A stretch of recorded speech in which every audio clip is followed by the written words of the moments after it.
Beginning in 1964, at a time when pop art was already being critically questioned, Sturtevant began making repetitions of the art of her peers, with a flag by Jasper Johns and also a silk screen that she made using Andy Warhol's screen from his flower paintings. If you look at the history of Sturtevant and the way she identified the most important artists of her time and made their work, I don't think you can say she was copying them, appropriating them.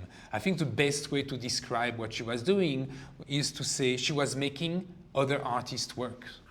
She did, in certain cases, seek the participation of artists, most notably Andy Warhol, who she asked for 2 of his silk screens, his flower silk screen and also the one he used to make his Marilyn Monroe paintings. He allowed her to go to the studio and take the screens, which is slightly different, of course, than giving them to her. He understood and appreciated what she was doing.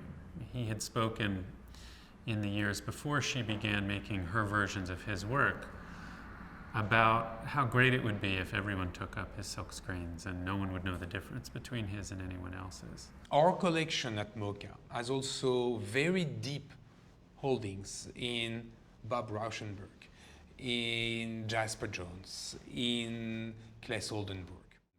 All the artists who at the beginning of her career she identified as targets. She made her own versions of works that changed significantly those physical attributes of the pieces that she was using as her subjects.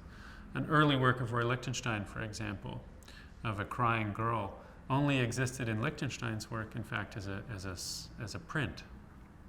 Sturtevant turned it into a painting. She used it as an object in space on its side, as if it's in the process of being installed or unpacked.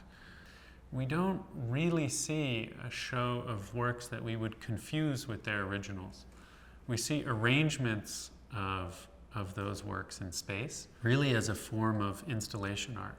For me, it's also very interesting to see as you enter our building, our gallery, that you're going to have this moment of illusion, and you will enter Sturtevant's show and you're like, oh, is that a Warhol?